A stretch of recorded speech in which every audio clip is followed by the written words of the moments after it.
Hi, I'm Assistant Professor Aditi Mathur, International Schools of Business Management, Gyan Vihar University, Jaipur. And today we'll be learning one of the another important but very interesting law, that is law of diminishing marginal utility. So what all topics we'll be covering in today's video lecture? We'll be studying about diminishing marginal utility, the assumptions related to its law, schedule and diagram to understand it more clearly.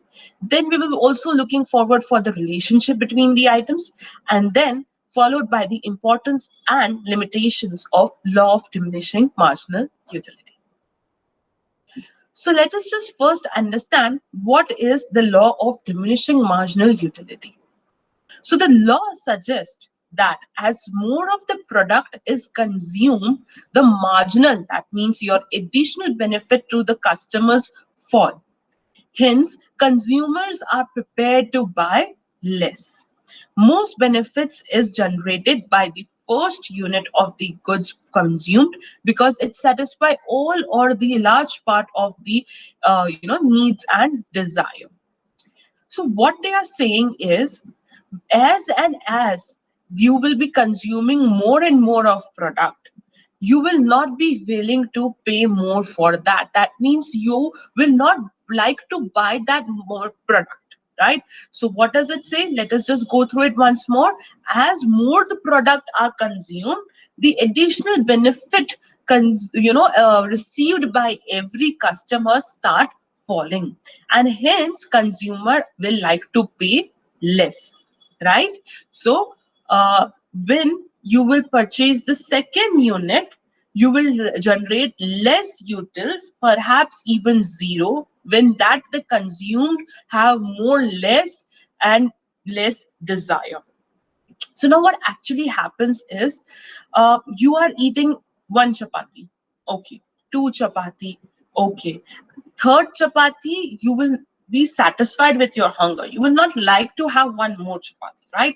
Then you will, not be that interested to buy the product. You will like to, say, no, I'm full, it's okay. But if you are being forced to eat one more, right, so you will be very, very disappointed. You will not like to eat more, and you will be deriving zero or maybe negative benefits from that consumption. So less benefit derived, the rational consumer is prepared to pay rather less for the second and subsequent units because the marginal utility falls. What is marginal utility? The additional utility which you are deriving from the consumption of every one more product, right? So it keeps on falling. The more you consume, the more benefits or the utilities keep on decreasing, the marginal utility, right? So as per the Alfred Marshall, the additional utility which a person derives from an increase of his stock of a commodity diminishes with each increase in stock that he or she already has, right? So it keeps on decreasing and decreasing. In other words, other things remain same. So just have a quick recap. What are these other things? Other factors. What are the other factors? Other factors like your price of related good, right? Your size of the customer, your taste and preference of the customers, they all are same. When a consumer takes successive units of commodity, as and when one after the another, the consumer is increasing its intake, the marginal utility remains constant or start decreasing, right? So it keeps on diminishing constantly. It cannot be that same. So in 1850, Orgosen explained this law by after Marshall, and in the following words, saying that other things remain same, marginal utility becomes smaller and smaller as more units are consumed by a person, right? So again, Same thing, as and as more you will consume, there will be a point at which you will be saturated, and then you will start giving the even negative response. So now let us just suppose that in a month of June, when it is very hot, especially in Rajasthan, it's very hot in June. So a student comes to home after his or her college and start drinking water because he and she is very thirsty. First glass of water gives him more of satisfaction. In the another words, the first glass of water has a greater utility for him or her. If the second glass is consumed, it will have less utility in comparison to the first one. If he or she takes the third glass, then the utility will be less than the second one, and it keeps on going. That means it will keep on decreasing, because there will be definitely a point at which you will say that no more, I don't want even a single drop of water. I am all full. I cannot even, have it, even for the God's sake. No means no. And then if again you are forced, you will start giving negative returns. You will be consuming it, without any happiness, right? And actually the producers and the sellers should not go to that zone. So let us just take another example and understand this. Let us just all assume that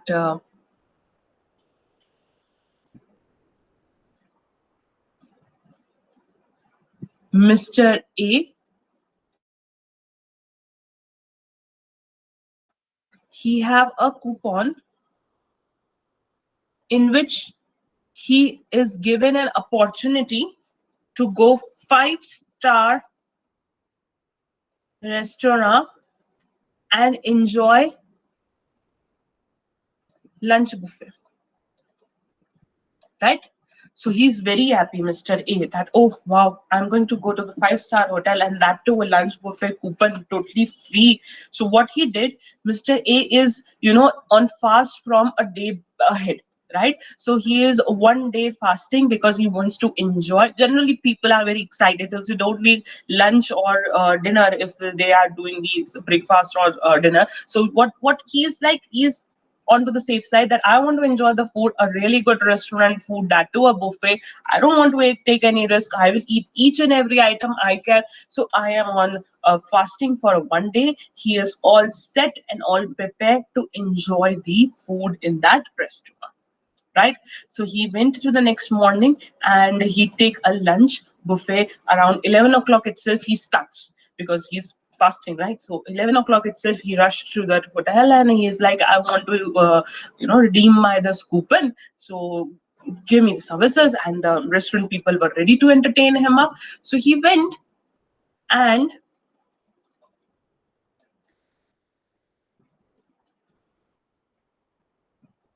he selected few items, right? And as an Indian person, he ordered chapatis, Indian bread, right? So what does he said? That I have selected my gravy items or the another food items which I want. Maybe he has selected dal and all whatever he wants to have, and he said that to accompany that food, I need chapatis. So he instructed one of the employee over there that just keep on refilling my basket, the bread basket. Just keep on refilling it, right? Once I finish it, then again you just keep on adding the two and two and so on. So generally we keep on telling that just give it refill. So they will just keep it refilling the your Indian bread basket. So they are very happy. He is also happy. He started eating. So first time he consumed two chapatis. Then it got refilled. He again consumed two chapatis. Third time refilled. Again two chapatis. Fourth time refilled. He consumed one chapati. Fifth time refilled, he again consumed one chapati. Sixth time he said no. And seventh time he returned back all the chapati. He said that I am done. So see, as and when he was getting satisfied, he was reducing his demand, right? He was reducing his quantity. That no, I am not at all more needed to have these chapatis. Why? Because the utilities were getting satisfied. And after a saturation point, he said zero and then he returned back. That means negatively he was replying or reacting that, input. So same thing is there in your law of diminishing marginal utility. See the students, the law of diminishing marginal utility itself is telling you what is the law all about. This law says that your marginal, that means your additional utility, that means the satisfaction power, is diminishing when more and more is consumed one by one, right? So law of diminishing marginal utility says that more and more you will consume, there will be a point after which you will say no and the negative recurrence will be there. So as the name suggests that it is a law, there will be some assumptions. So first assumption is the nature of commodity. That means if the chapati was of multigrain, all the times all the chapati will be multigrain. That means the nature of the commodity will not change from the consumption of unit 1 to the nth number of consumption of units. It will never change. The same level of nature of commodity will exist. If it was baked, then it will be baked only. If it was without butter, it will be without butter only. If it was a small size, it will be of small size only. The size will also not change. The quantity in terms of the weight of each chapati will also not change. The nature will be same of the commodity which he is consuming at level 1. The level 1 will be continued. That same product, the homogeneous product, will be considered,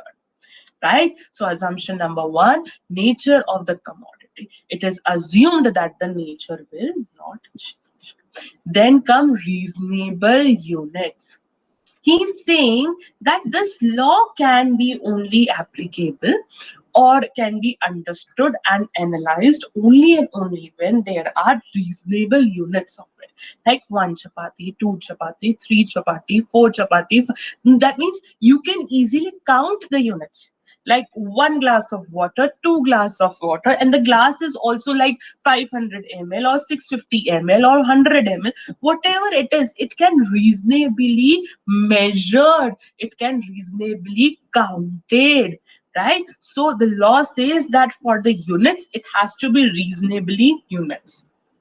If you are having a chapati, so 1 chapati, if it is of 10 grams, and all the units of consumption, it has to be of 10 grams, and you should be easily able to count. ऐसा नहीं है give me few chapatis, after that okay few chapatis, after that okay few is not defined. Over here we are talking about definite things, so definite reasonable units should be there, and that can be only when you can easily bifurcate each consumption level, right? 1 katori of dal, 2 katori of dal, 3 katori of dal.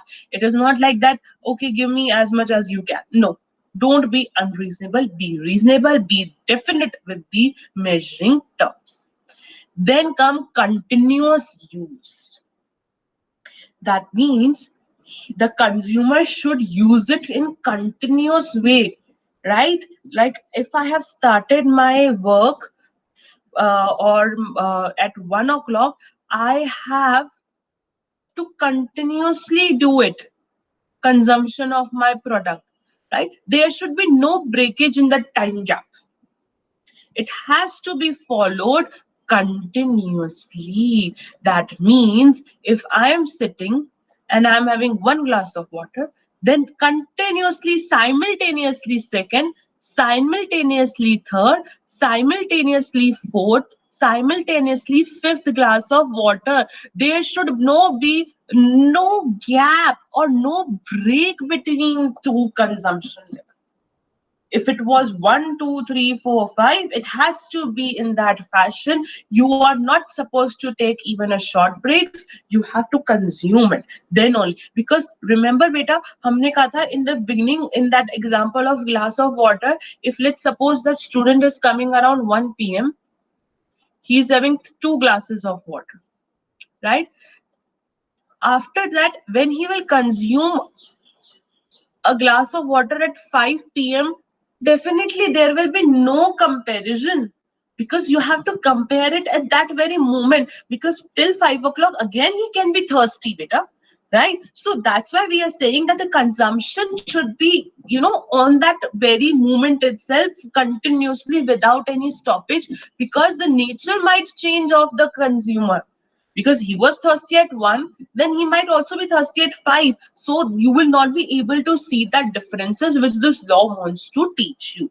That's why he is saying that please have a continuous use of the commodity to understand the law of diminishing marginal utility. Right?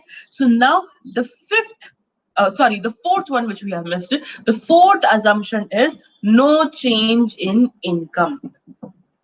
Ma'am, how no change in income is related with the consumption of a product? It can be. Let's take an example and understand it.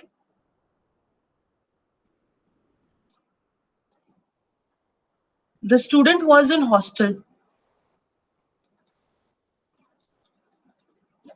Okay.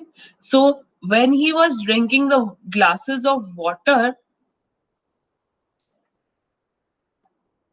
till fourth glass of water, he was using the RO water, the RO power stations which are generally there in the hostels. He was using that water, right?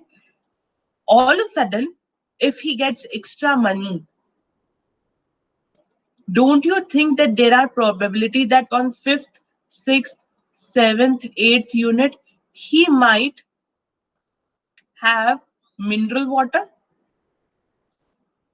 purified mineral water, the Bisleri one or the any company, right? So there is a probability that if the income of the customer changes, the quality of the good will also change. This one, the nature, the quality of the product or a commodity might change. So that's why we are saying that there is no change.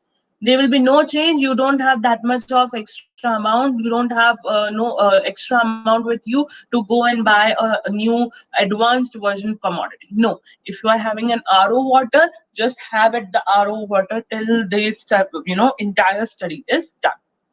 Right? So that's why we say no change in income, because it might go to a superior quality. No? Like you are having, let's take an example of a Samsung mobile phone.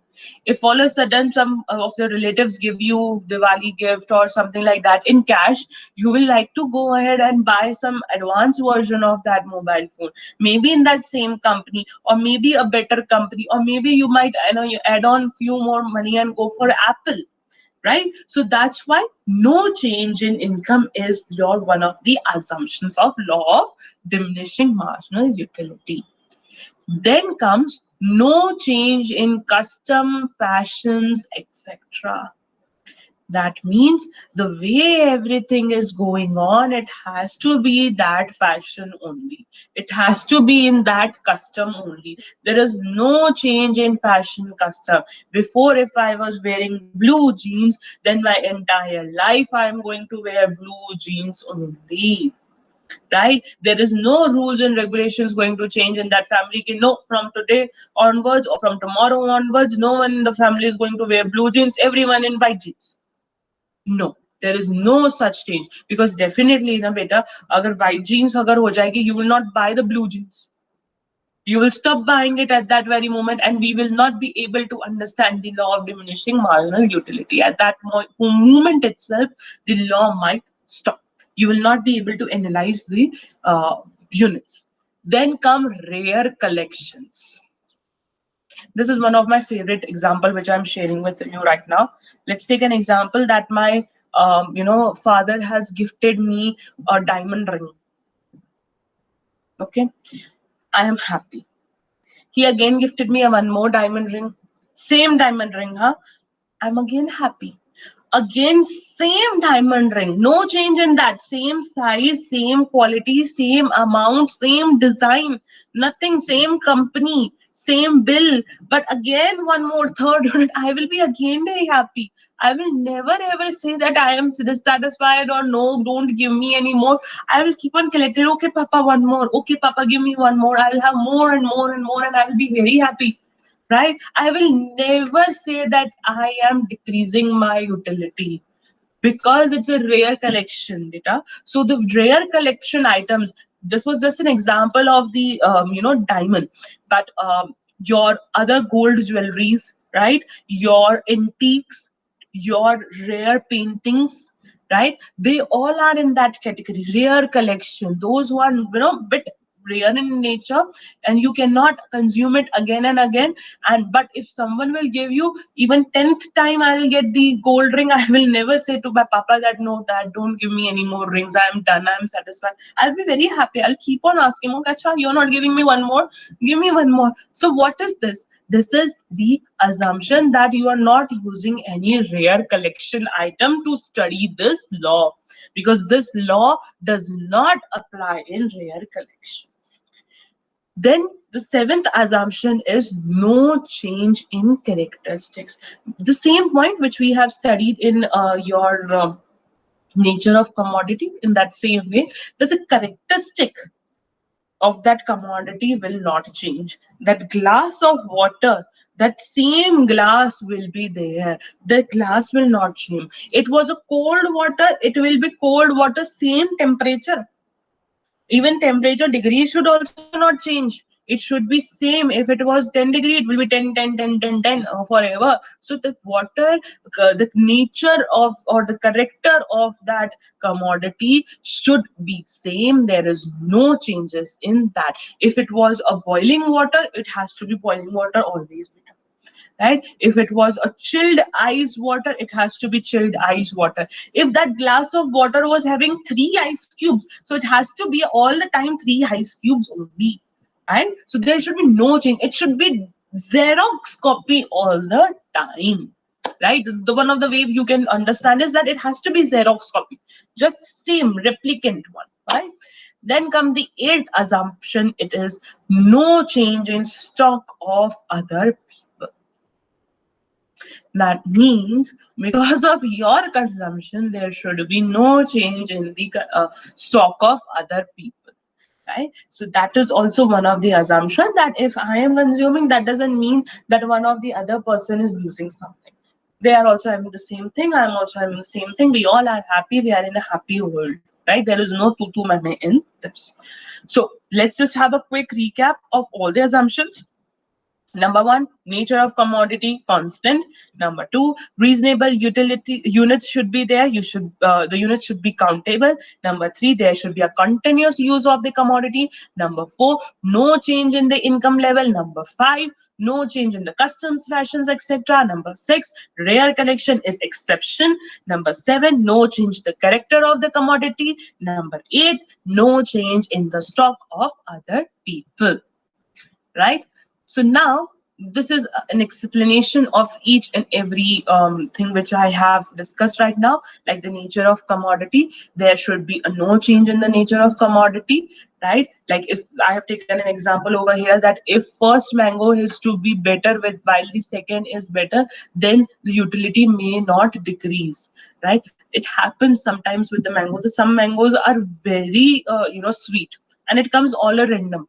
You cannot maintain that sweetness in all the mango, because it's a natural item, it's a nature commodity, right? It keeps on changing. Sometimes you get lychees which are very sorry in nature, and few lychees are very sweet. So again, it is like a nature, it depends on that nature. So when we are studying, we have to assume, and we have to make sure that if it is sweet, it has to be sweet in that same degree, in that same level. It should not change, right? Then reasonable units, the units should be suitable and reasonable. It should be easy to count, right?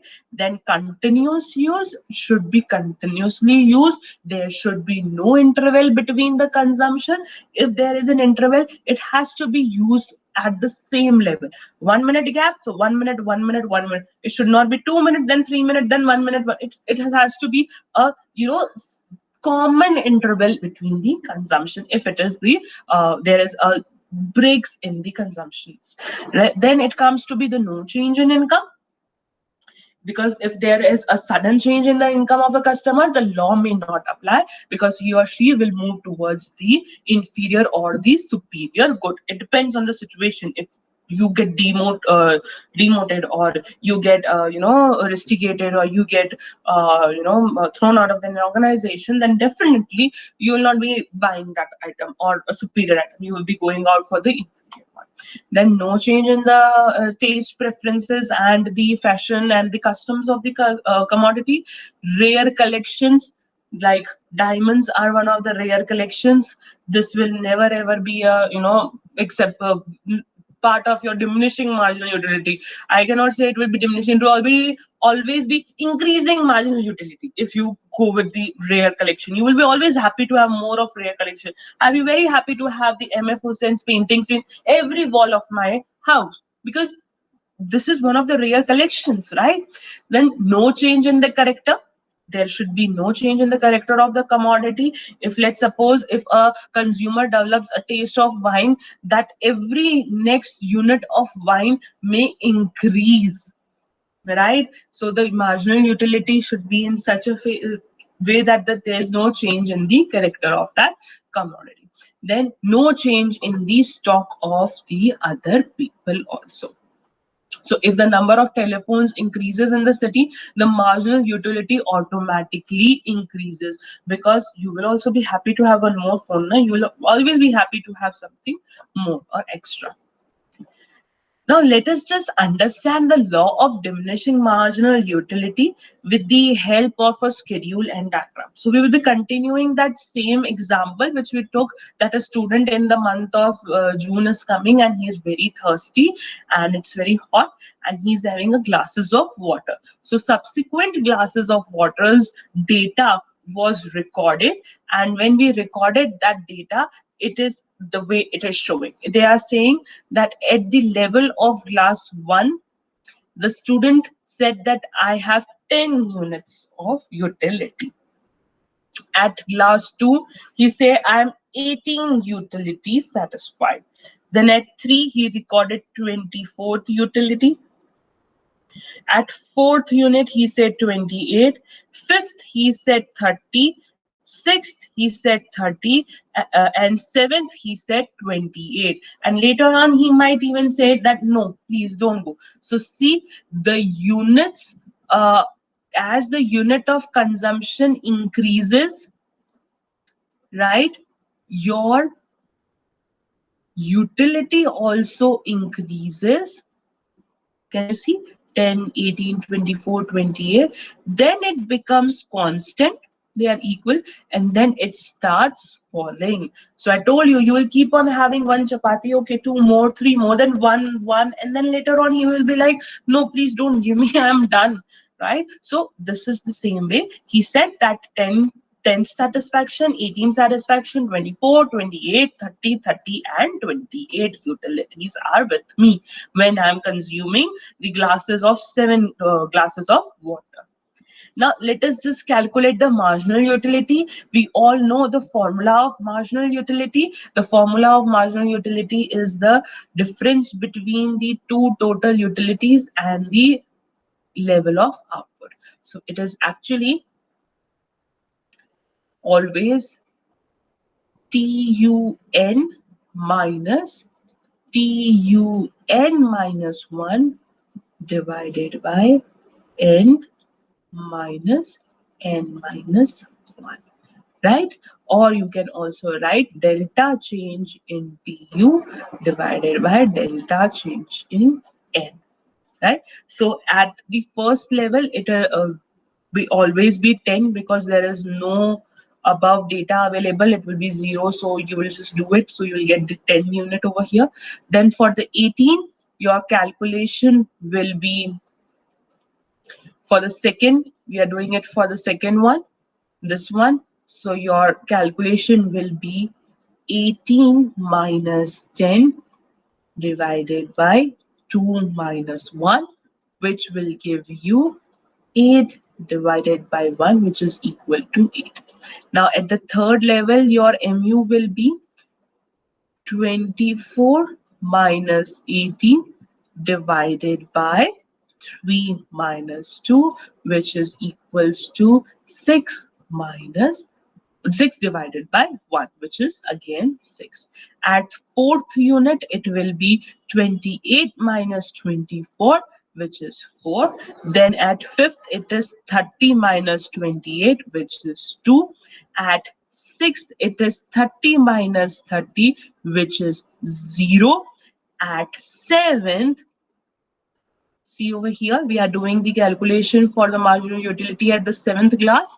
It is going to be 28 minus 30 divided by 7 minus 6, which is equals to minus 2, right? So that's why negative answer is visible over here. So this is how you calculate the marginal utility. Either you can just keep on subtracting from the previous one, or you can write the formula and solve it. I generally recommend my students to use the formula and then solve the question, because many a time in exam what happens is that there might be a changes in the glasses, right? The quantity might change subsequent when the data are given in the questions. So it is always recommended to solve with the help of the formula. These are the formula which I have discussed, and you can always prepare a table, a nice neat clean table.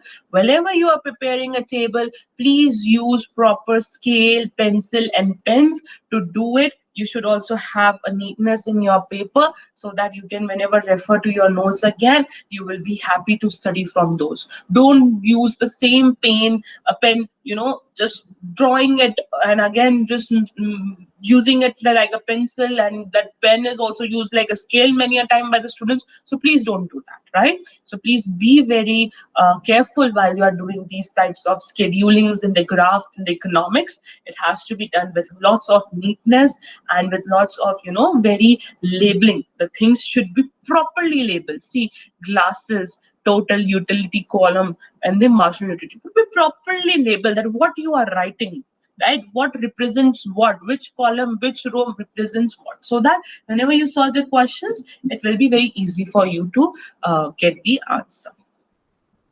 So on taking the first glass of water, the consumer gets 10 units of utility because he is very thirsty. When he takes the second glass of water, his marginal utility goes down to 8 because he is thirsty and then being partly satisfied.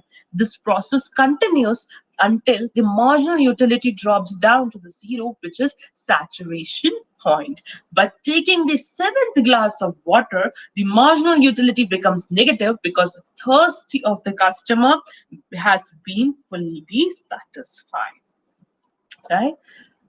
So when you will plot this one, the mu and tu's, right, on the graph, this is how your graph will look like, right? So on x-axis, you will have units of glass. Y-axis, it is mu and tu. That is your utilities. And your blue line over here, this one, when you will join them up, this represents what? This represents your marginal utility. See, diminishing, it is decreasing, becoming 0, and then negative. And this one, this red one which is here plotted, this is your total utility, right? So this is the total utility and this is your marginal utility. So you can see one thing, that the marginal utility can be 0 and can be negative, but the total utility can never be 0 or can never be negative, right? So because it is a total, so totals are generally not negative. So let us just understand the relationship. Let me just draw this diagram over here also, so that it will be a bit easy for you to understand. I'll just draw it over here.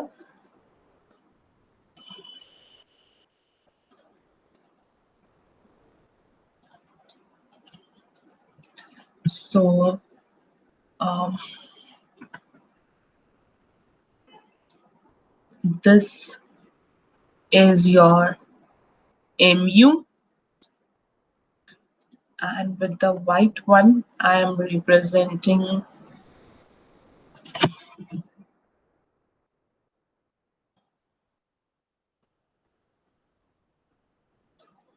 tu, that is your total utility, right?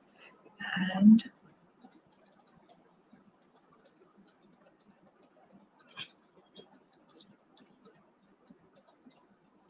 right, so let us just learn one by one all the relations. The first relation says that tu is equals to sum of mu, but obviously there is nothing to say no in this point. Why?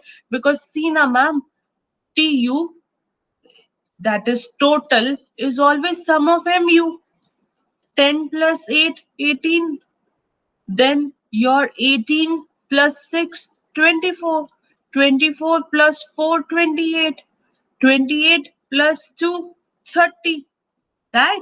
30 plus 0, 30.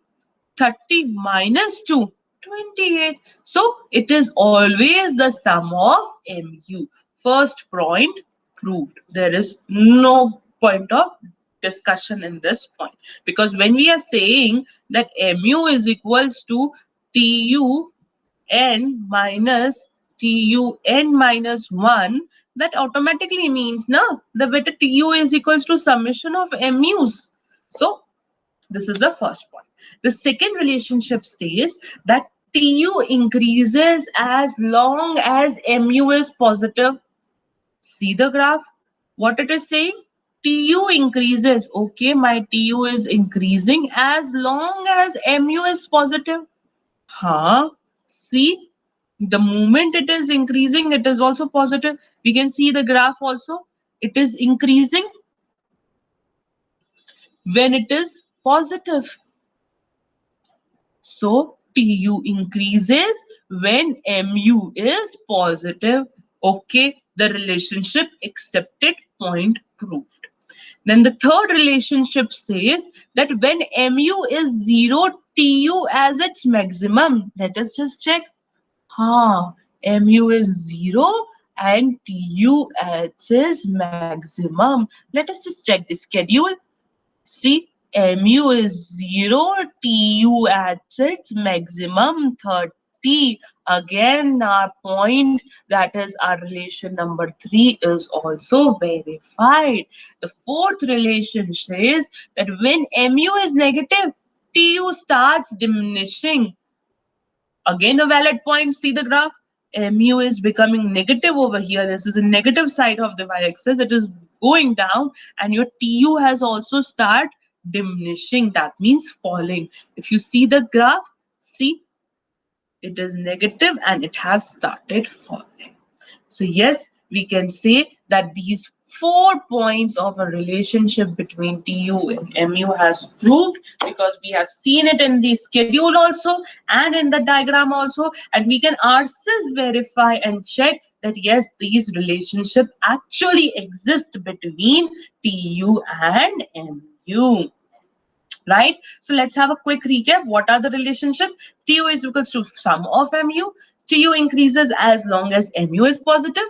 When mu is 0, tu adds its max. And when mu is negative, tu starts falling or diminishing.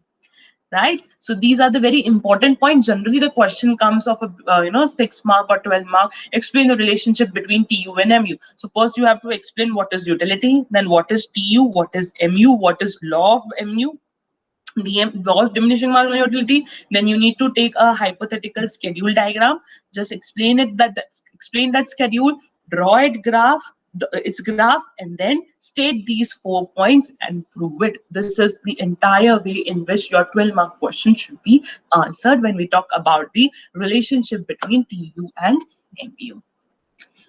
So now let us just see few of the importance of the law of diminishing marginal utility. The first importance is that by purchasing more of commodity, the marginal utility decreases. Due to this behavior, the consumer cuts its expenses to that commodity. right? So whenever he feels that no, I don't need it anymore, he stops. It's that where at that point itself, and he starts to expend that money in some another avenue, right? So that's why it is important. Then this law is the base of some of the economics laws, such as law of demand, elasticity of demand, consumer surplus, and law of substitutes, etc. It is a base. We will study it one by one. Then law of commodity falls by increasing the supply of commodity if the if it form a base of theory of value. In this way, prices are determined, right? So law of diminishing marginal utility helps you to determine the prices of a particular commodity or a service. The limitations, measurability of utility. It is really very difficult to decide the measuring unit of a commodity, right? So it becomes a bit big question to see that whether you can actually measure it or not. The utility concept is bit in debate, right? Because for me, satisfaction can be 100 for that same product. The satisfaction for one of you might be even 20 or for 200 also. So measurability of utility is a question to be answered. Then abnormal people or abnormal persons, they does not fall under the category to be analyzed for this law of diminishing marginal utilities. Like one of the example, if a person is a habitual of drinking or consuming alcohol, you keep on giving, he will keep on enjoying, right? So this is like one of the situations in which the law of diminishing marginal utilities does not apply, or it is a limitation.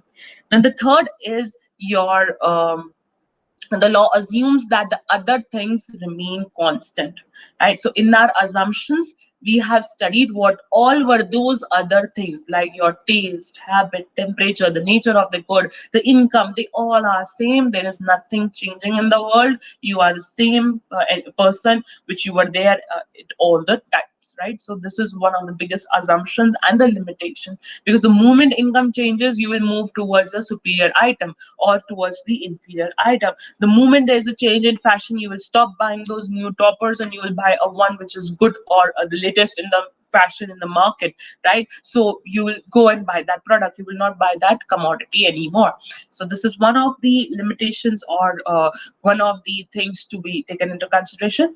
Then the law is not applicable in case of rare collections. We have studied it in our assumptions point. It is just a repetition because it again become a limitation of this law. I told you the example of that diamond ring or the MFO cent paintings. You keep on giving to me, I will be very happy. At not even a single point I will say, no, please don't give. I'll be happy. Okay, thank you so much. Visit again. Thank you so much. Visit again. So it is one of the limitations of this law, that it does not apply on rare collections, right? Then the sixth is initial stages. That means when the commodity is consumed at the initial level, very initially, that we cannot see the negative return at that very moment. If you remember, the student was happy, then it was okay, then he was happy, and then later on he starts giving the negative returns or the diminishing returns. In the successive part, the utility gets on increasing, then it gets stabilized, and then it becomes negative, right? So initial stage is one of the limitations. Then the sixth point is your the law depends on the supply of substitute and complementary goods. It is definitely one of the way, because the law does not depend on the supply of the commodity of a consumer, but also on the substitutes and complementary. If the green coconut are available in plenty, the utility of apple juices will decrease rapidly, right? So this is one of the limitations of law of demand. The last limitation is your invisible goods, which is your services, right? So it becomes that, and indivisible goods are also that you cannot separate them up, right? So it is difficult for you to calculate the overall schedule to check that whether the law of DMU is there or not. So the law is difficult to operate in case of indivisible goods like automobiles, television sets, and other overcoats. So you cannot, there are lots and lots of part of it. So you cannot say that I just need the antenna of my television, or I just like the touch screen function of my computer screen, or I just like the brakes of my car. So they are like indivisible. Car itself is a big item, so that can be, keep on adding and you can check it out. But just checking the brake, you cannot just check the law of diminishing marginal utilities. So for today's video, I have taken the references from the marginal economics books and the principle of economics. These two books are very good, and I generally refers to the students to have a look on this book because it is well explanatory and there are n numbers of questions available for you to solve. Through example, I have taught you how to draw or how to complete the table of marginal utility, and how to calculate if the missing figures are there. You can definitely use the formulas and do it, but the n number of questions for your practice are available in the books. Even on the web pages, there are few good websites which provide you good practice question and good theoretical material, so you can also refer to them. So let's have a quick MCQ recap. So I'm sharing with you total 10 MCQs. So do hope that you are able to solve these MCQs and you can have a good hand on the law of diminishing marginal utility, which we are doing today. So these are the first two MCQ questions.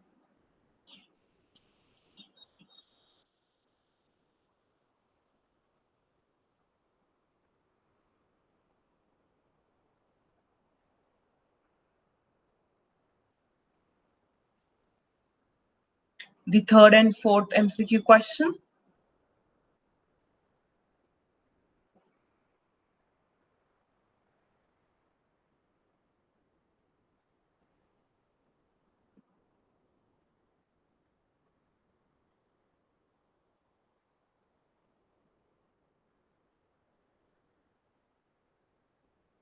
The next two.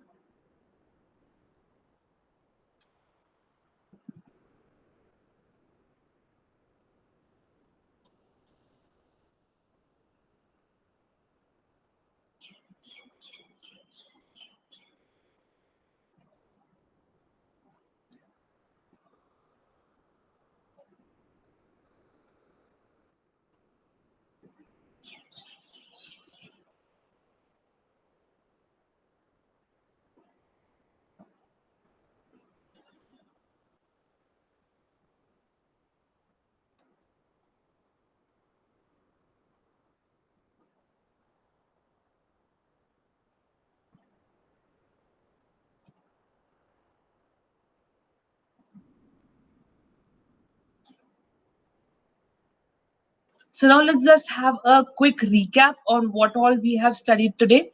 So today we have actually studied the law of diminishing marginal utility. So we completed the definitions and the meaning of the law of diminishing marginal utility.